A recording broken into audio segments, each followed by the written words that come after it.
So the process is completed. Sorry for that. So all we need to do is to come to the source and check this. There are details we need to check for. Is the bits. I think it's under display. How many bits? Okay, yeah, look at it.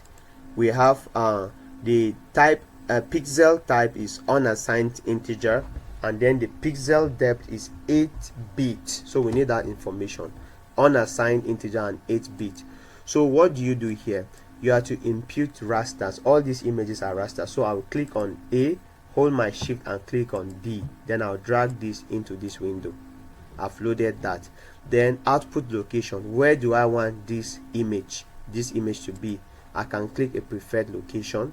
Perhaps we could give it let's find a random, let's use this location. Add, let's go to desktop and test mosaic and add. Then let's add. Okay, if it doesn't work, let's create a folder. Let's call it a new raster, then hit on OK, then click that folder and add. So our new image should be loaded to that directory. So let's allow it to load. So it's under our folder test mosaic, the new raster. Then it said raster data set with extension. Let's give it a name. Let's call it 1. Let's just call it 1.tif. This is very important. That extension is very, very key. That is, it means tag image format. Then spatial reference system is optional, but we are not working with optional. We click on what we had defined already. We click OK. Then you could see here that we have 8 bits unassigned, which is what we are working on. Then number of bands, we need to check it. How do you check it? You still go back to this image, go to property, then let's check the number of band. We have number of band here under raster information is 3. So when you don't enter the correct information, you wouldn't get the same quality. Number of band is 3. Then I think number of band is 3. Okay, the name has been it's knocked off, so we have to enter the name again. We said we'll call it 1.tif. Once we do that, we are good. Then we'll hit on OK. Now let's wait for it. It's creating new raster. Let's wait to see the output. So once the process is completed, it's going to make those images to become one whole image.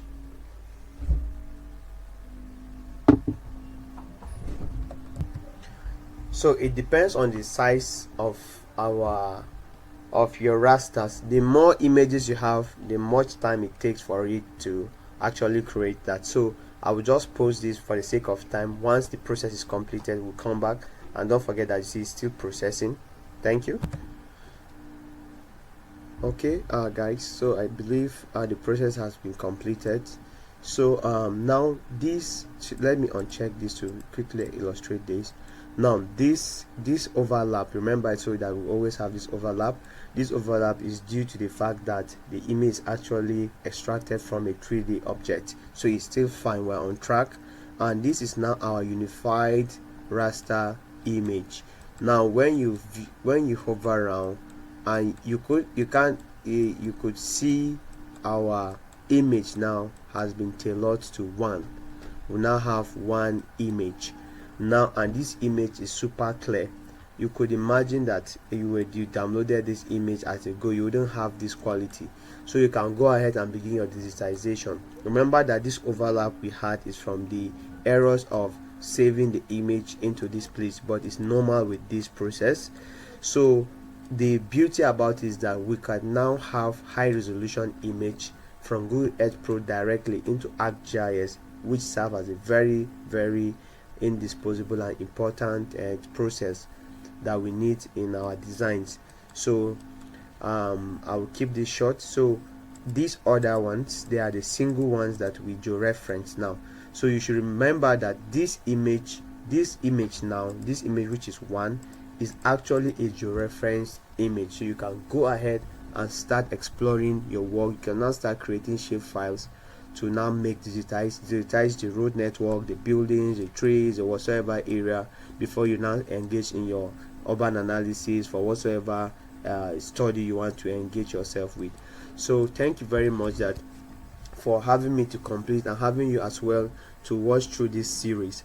I actually took this time to actually elaborate on how this works, and the most especially with the theoretical background. So thank you once more, and do ensure that you subscribe to this channel, you follow this channel and like it, and also share the link and recommend. So if you want to save your work, just click on file and hit on save.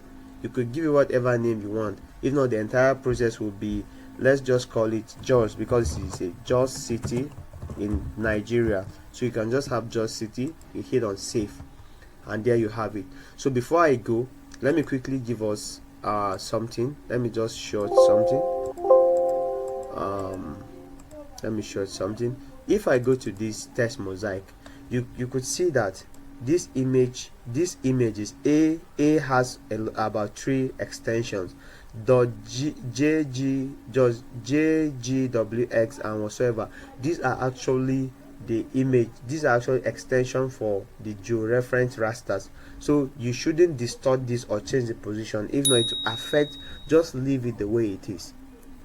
If you should change anything there, when you come to your ArcGis, this image will be distorted. You won't have this image anymore. So you could see that once I uncheck, the entire image goes, and if I check back, it comes back. So this is ready to use, an ultra high resolution image ready for georeferencing. Thank you once more. Have a nice day.